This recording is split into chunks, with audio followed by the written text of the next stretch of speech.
Welcome to As a Woman, Fertility Hormones and Beyond. I'm your host, Dr. Natalie Crawford, and I am a board-certified OBGYN and fertility physician, and also co-founder of Fora Fertility in Austin, Texas. Each week on this podcast, I discuss health and fertility and how they relate to your true self. Become a part of the community of collaboration that amplifies others as a woman. I hope you enjoy the episode.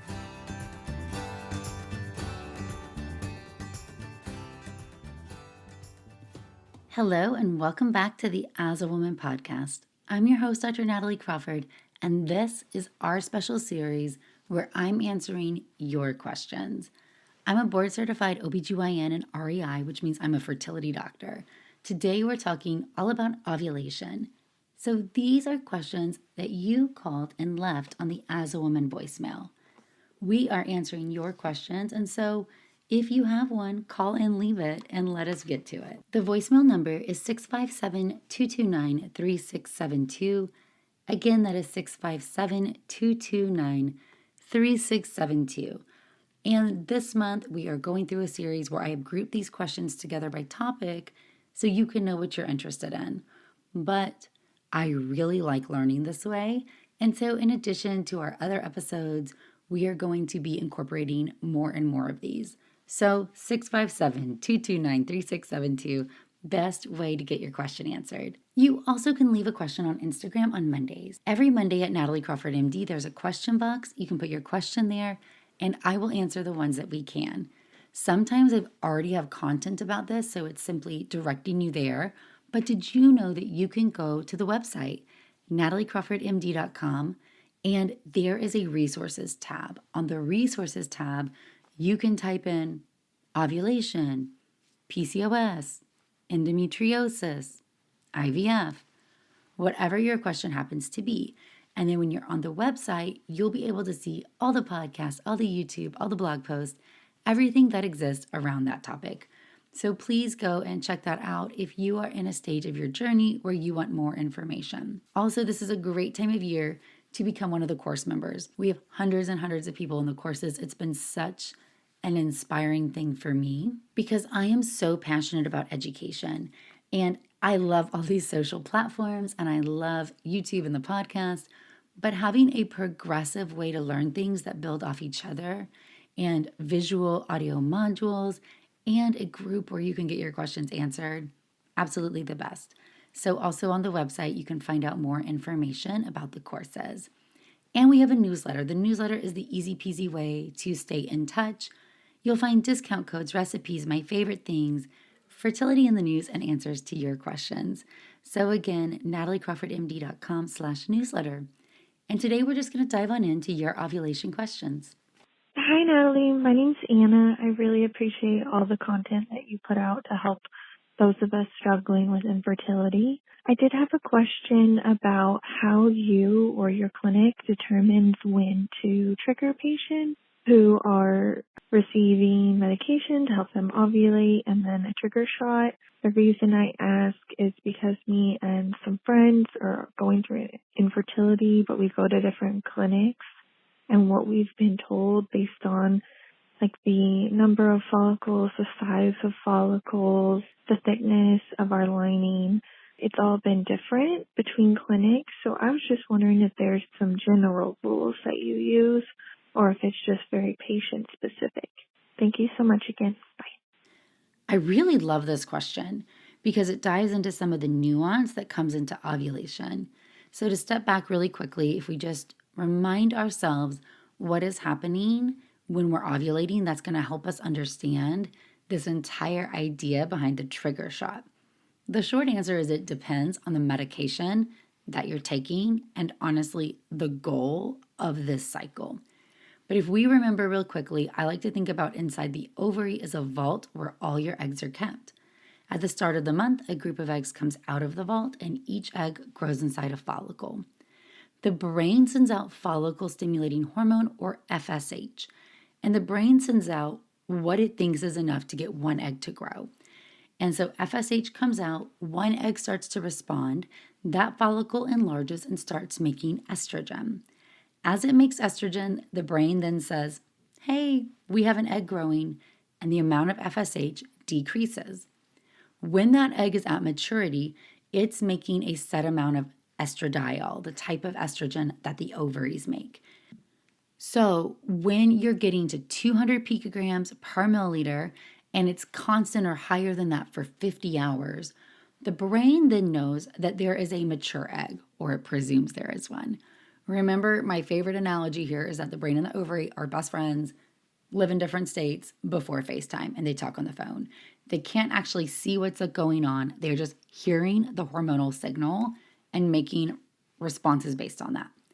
When it sees this high estradiol for a period of time, so 2-ish days, then it knows there's a mature egg and it's going to send out a surge of LH. LH is going to surge, and that is going to allow the follicle to rupture. The cyst bursts, that's what a follicle is, a fluid-filled structure. So the follicle ruptures, the cyst bursts.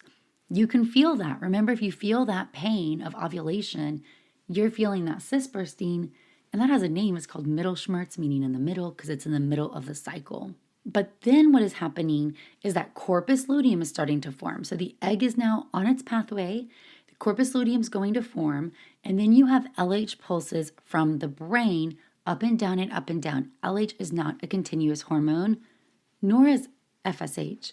These are pulsatile hormones because that's how the brain talks in Morse code to itself. So LH is now going to come out in pulses. The first one's going to be the surge, going to be the highest, and then you're going to have up and down pulses. This is going to cause progesterone production from the corpus luteum, which is essential for implantation. So progesterone opens and closes that implantation window. Now, when you get pregnant and that pregnancy comes in, the pregnancy starts making HCG. We know that because HCG is the pregnancy test hormone. This is what early pregnancy is going to make. And HCG doubles every couple of days. So instead of this pulsatile LH, now you have a constant and increasing exposure of HCG. And the receptors, LH and HCG, they bind to the same place.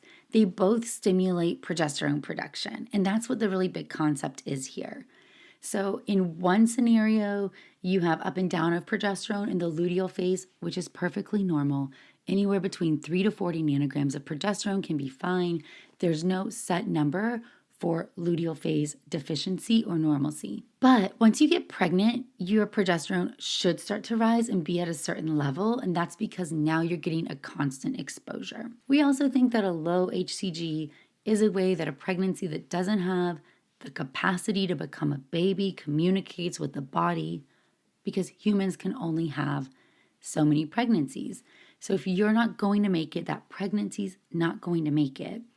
It doesn't stimulate enough progesterone, therefore you miscarry. Chicken and egg happening with low progesterone and a miscarriage. All right, so the LH surge is what is causing ovulation in natural cycles. Now, if you are doing treatment cycles, your clinic may monitor LH surge in blood work. You may check it on urine tests. These are OPKs, ovulation predictor kit tests, or they may give you a trigger shot. A trigger shot is not LH. We actually don't have an isolated LH compound, nor do we have a synthetic LH. Isn't that interesting? We have synthetic FSH and we have a purified FSH-LH combo because both those hormones can be found in the urine of menopausal women, but we don't have an LH alone. So actually when we trigger, we use HCG, just like what happens in a pregnancy, how HCG can bind to the same receptors. HCG, given in a bolus fashion, can cause ovulation. So that's what a trigger shot is. And there's different doses of it. Now, you also, side note for IVF cycles, you can induce ovulation with a medication called Lupron when given in a one-time bolus. Lupron can be used in so many different ways. Lupron is what's called a GnRH agonist. GnRH, gonadotropin releasing hormone, comes from the hypothalamus, and GnRH is what stimulates the release of FSH and LH. Now, if you take an agonist, that means it up-regulates. What it actually is going to do is have the brain, have the pituitary gland send out all of the FSH and LH it has. Now, after that, if you keep taking it, there's nothing left to send out. And then you are what we call down-regulated. but you can use that surge or that flare sometimes in cycles for stimulation, but also in cycles for a trigger, and that's called a Lupron trigger. And these are the options you have: natural occurring LH, you have HCG, which can be Ovidrel, Novarel, Pregnyl, anything that's HCG, or a Lupron trigger in IVF cycles. And then Lupron and HCG is considered a co-trigger. Now, the root of the question is, when is it right to use a trigger shot? A lot of clinics use a trigger shot. I use a trigger shot also very often because sometimes it can be hard to detect ovulation on an OPK, and that gets even harder when you're using some ovulation medications just because of how they work in the body. The truth is, these different medications mature follicles at different sizes. So a naturally occurring follicle is typically going to be mature around 20 millimeters or so. A gonadotropin follicle, so something that grew with FSH, whether that's gonal, follistim, menopur, is going to be mature closer to 18 millimeters. A clomid or letrozole follicle is going to be mature closer to 22 millimeters. And of course, all of these have ranges. Gonadotropin follicles, I'll often say 15 to 20. And for clomid follicles, I'll often say 20 to 24. So everybody's unique. These are averages to give us an idea. It's about what follicle size is it going to make that estrogen to stimulate things naturally. Mature follicles also grow at 1 to 2 millimeters a day. So you can say, oh, I see somebody, they have a 16 millimeter follicle, and I know in 2 days it'll be mature. So it's also sometimes where you might be seeing when the follicle itself is not mature and the lining's not perfect, but we know when it will be. And because you have a life and don't want to come into the clinic every single day all the time, very often I'll see you and then say, hey, use your trigger in a couple days, and then we'll do the IUI, or you'll have intercourse after that. Now, the LH surge is going to surge about 36 hours before ovulation. It might start 48 hours before, and so you see this wide range. In general, when people do OPK testing and then they're going to base an IUI off of it, they generally do the IUI the day after the positive LH surge. But we don't know if that's 24 hours, 48 hours, and studies have looked at the variation of time here, and there's really very little difference. Similarly, with HCG shots in IUI cycles, no difference in outcomes between 0 to 36 hours. 0 to 36 hours. Meaning you could come into my office and I could give you a trigger shot and do an IUI at the same time, and you have the same chance of pregnancy as if I gave you a trigger shot and brought you back in 24 hours or 36 hours. And the reason why is that that egg lives for 24 hours in the body. Sperm, however, can live up to 5 days. So as long as we're getting the sperm there sometime while that egg is in the process or before, that's key. What we don't want to do is get the sperm there after. So when is your clinic going to tell you when to do the trigger shot? It is probably going to depend on a lot of different things. The protocol that you're on, what your goals are. Sometimes I might trigger somebody at a low follicle range because they have a lot of secondary follicles that I don't want to get to maturity. The more follicles in an IUI, the higher the risk of multiples. Lining is going to be thicker with more estrogen.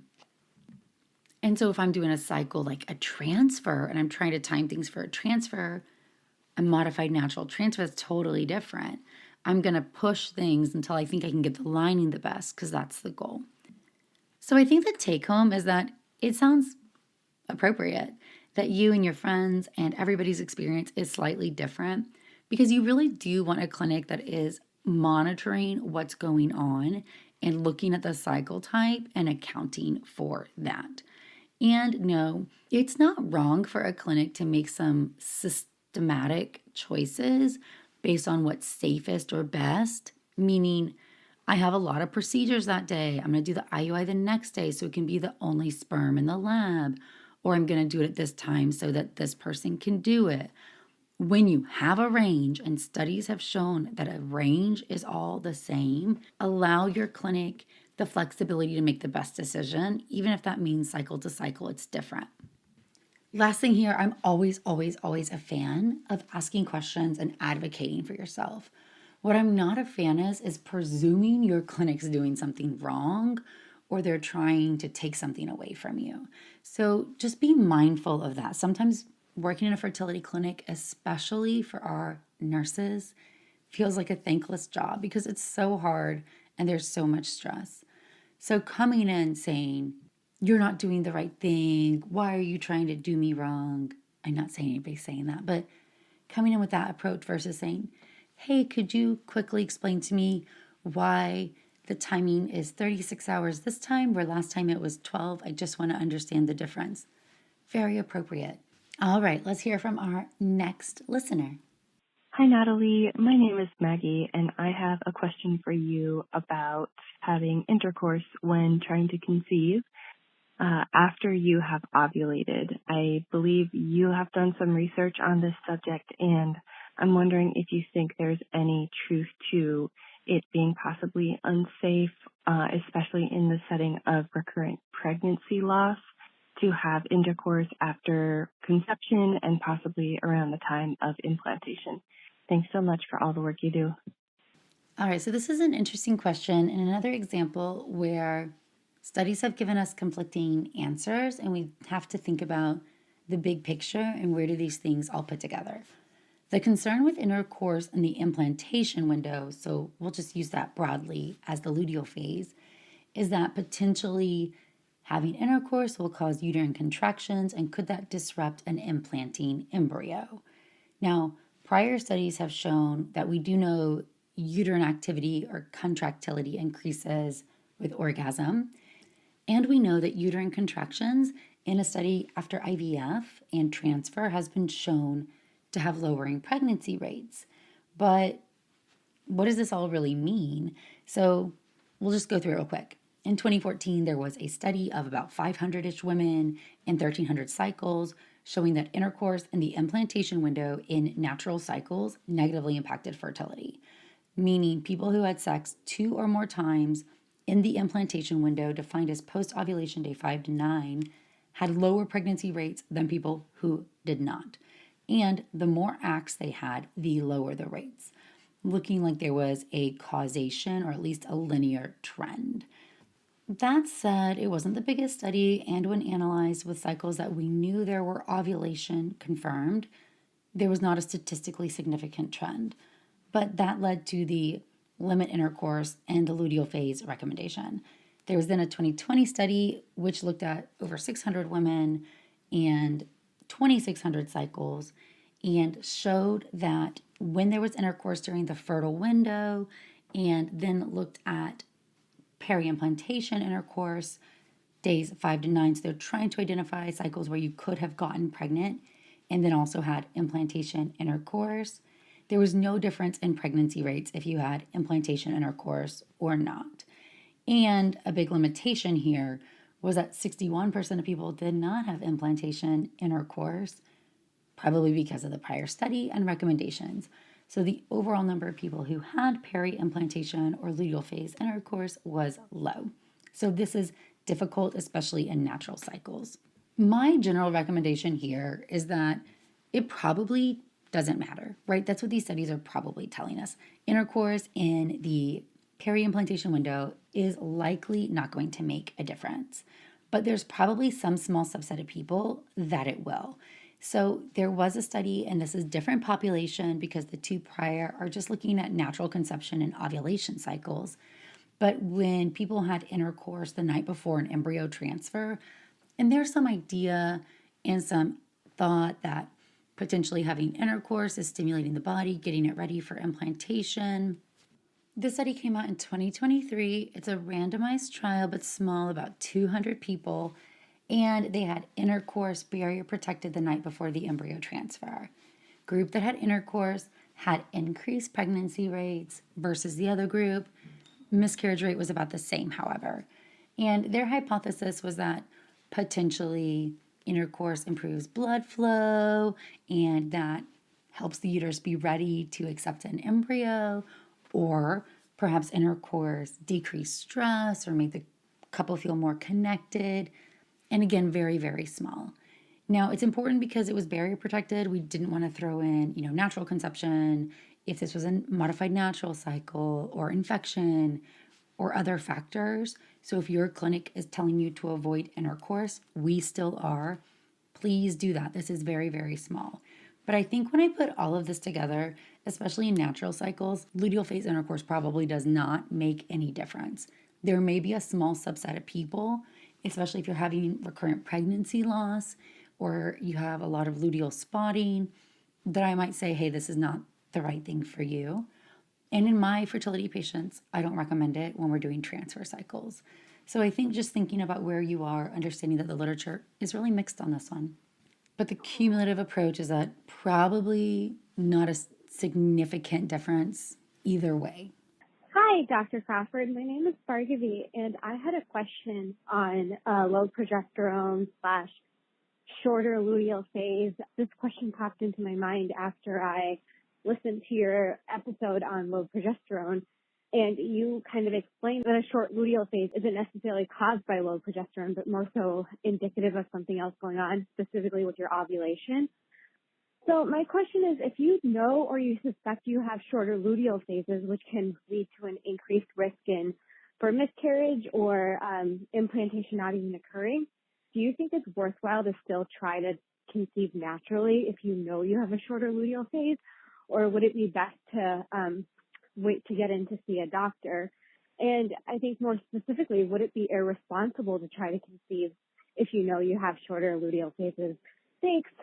Okay, speaking my love language here, talking about natural cycles. Those of y'all who do not know, welcome. In my REI fellowship, which is 3 years, and that is after training, right? So 4 years of medical school. I did 5 years of residency because I'm special. And I did a year of emergency medicine, which I loved, but felt this weird calling that it wasn't right for me. And it was just wrong. I don't even know how else to explain it. There was nothing wrong with the job. I have all the love and utmost respect for every ER physician that there is because I did love that job, but I knew it wasn't right for me once I was doing it. So I switched to OBGYN. And obviously my heart and passion is in educating and in women's health. So it was the right move. But then I did a 4-year OBGYN residency and then 3 years of REI fellowship. So I did training forever. And a year and a half of your REI fellowship is research. And my research was all centered on natural fertility, what we call fecundability, the probability of being pregnant per month, and a lot of it on the luteal phase. Okay, so even my research back, I'm gonna date myself. So this was published in FNS, which is our favorite journal for fertility folks, in 2017. And what we did is a prospective evaluation looking at luteal phase length and then probability of conception. And what we saw was that a short luteal phase was defined as less than 12 days, so 11 or fewer, and an isolated luteal phase. Obviously, the luteal phase doesn't end if you get pregnant, and that's the hardest thing to know here because the luteal phase in the first trimester, they're the same thing. But if I look at your luteal phase in a cycle and then I look at your chance of getting pregnant in the next cycle, the odds of getting pregnant after that were lower than if you'd had a normal luteal phase length.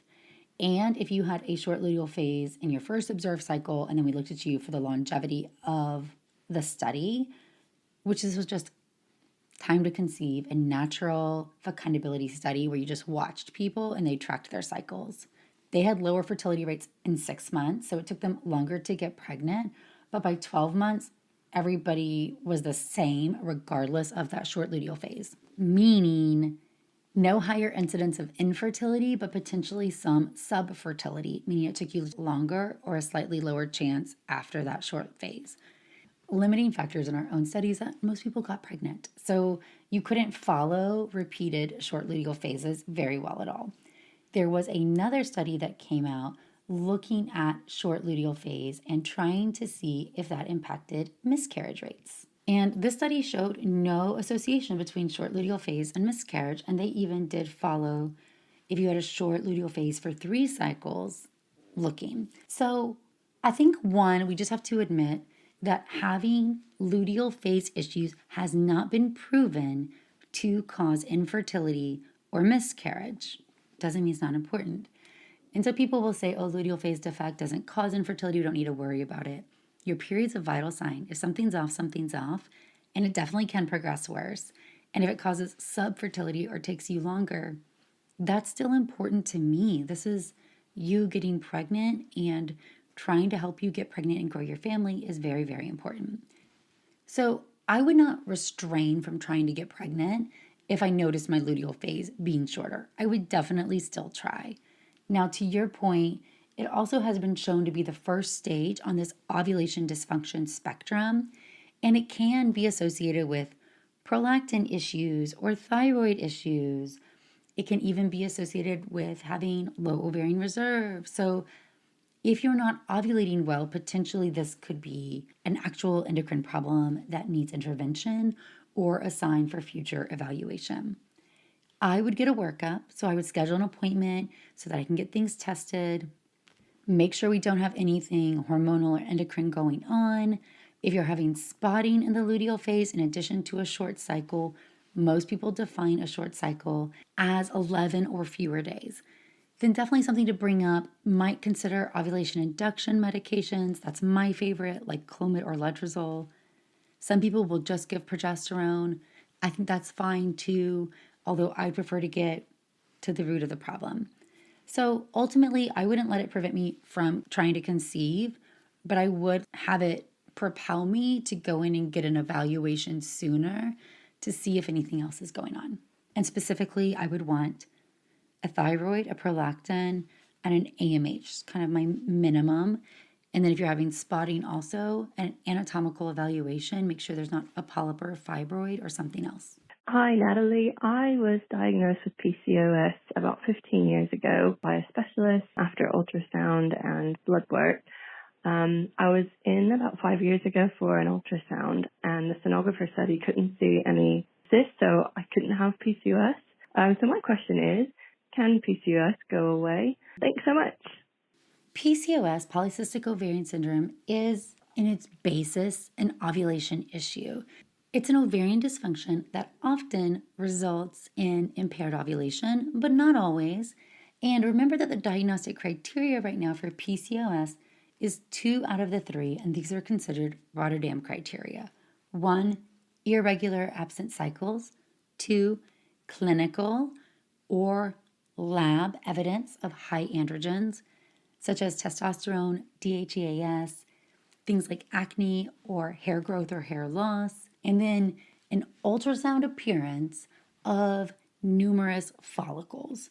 Now, these follicles are what I like to consider really part of the disease process. So if you're imagining my description for PCOS is that you're born with a lot of eggs inside this vault, inside the ovary, what happens is at the start of a month, a group of those eggs comes out, the brain sends out the signal. In PCOS, you have more eggs than the average person.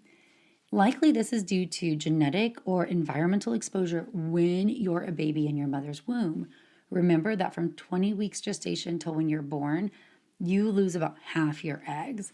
And so exposures in that time period we're really sensitive to on both ends of the spectrum. But the vault likes to send out eggs in proportion to what it has. So if you have a lot of eggs remaining, it sends out more per month. And if you have fewer eggs remaining, it sends out less per month. So if you have PCOS, you have a lot of eggs, you have more eggs released from the vault each month. Brain doesn't know, bestie's in different states. So it sends out its normal amount of FSH, which is not a strong enough signal to always get you to respond at the appropriate time, because it just gets diluted. There's so many different receptors. Now, month to month different, those eggs are just dying. You get another group. There can be a 30% difference month to month on what the vault releases. So maybe 1 month there's fewer and it is strong enough to respond. Maybe after a duration of FSH, you get a response. Month to month, you can see differences, but you're still losing eggs, and it's just one part of the disease. We even see that period irregularity fluctuate. Now, the cysts that you see on ultrasound are just small antral follicles. In the most classic description, they're considered a string of pearls. They almost look like black pearls, little small circles around the outermost portion of the ovary, where the innermost is denser and really concentrated on pumping out those androgen hormones. That cortex of the ovary is that steroid-making factory in PCOS. Now, Does it go away? The true answer is no. If you have PCOS, you have PCOS. However, everybody's going to run out of eggs at some point, and so eventually your ovaries are going to normalize. Facts. Also, different things can cause change of ultrasound appearance. So if you've recently been pregnant or breastfed, if you are not ovulating, maybe you're on progesterone or the birth control pill, maybe you have an IUD in place, those things are going to change the appearance of the eggs so that they may not look the same because they're just not being stimulated at all. And then we do know that PCOS is influenced by certain external factors that we still don't have a good gauge on, but foods you eat, having more vegetable-based protein correlates with increase in ovulation. We know that sleep and stress. So the whole state of your body really does matter, and I'm sure that reflects month to month. Look in your ovaries if it's impacting this entire process.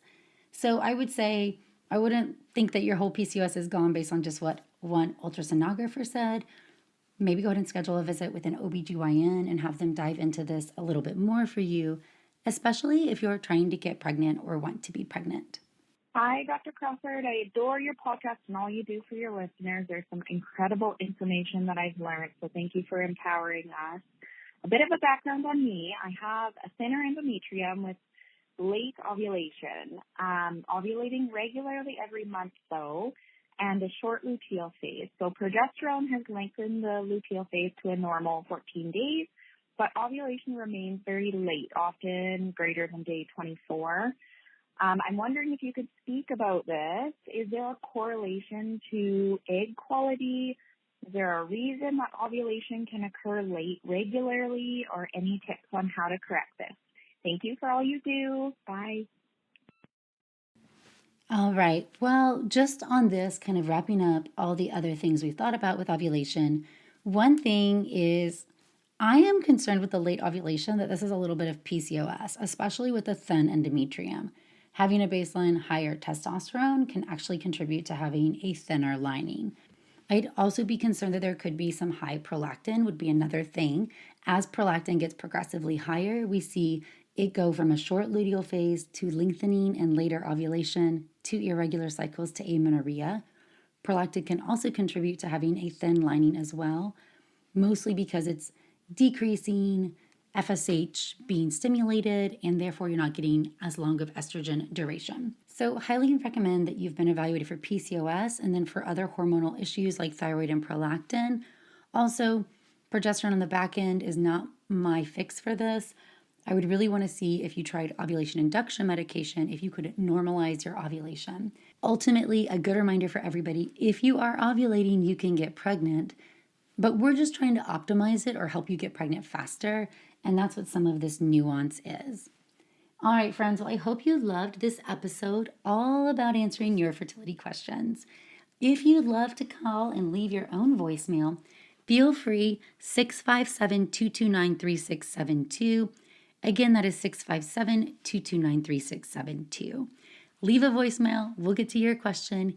You can also leave your questions on Instagram at nataliecrawfordmd, or feel free to check out the YouTube channel. Thanks, friends.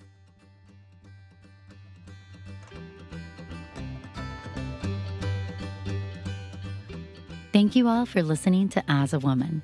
It would mean so much if you could rate, review, and follow the podcast to be notified of new episodes every Sunday. I hope you learned something new, and I hope you share it with someone in your life. Be sure to follow along on Instagram at nataliecrawfordmd, and check out the YouTube channel Natalie Crawford MD. If you're interested in becoming a patient, you can also follow Fora Fertility. I'm so thrilled to have you here, part of the community that amplifies others as a woman.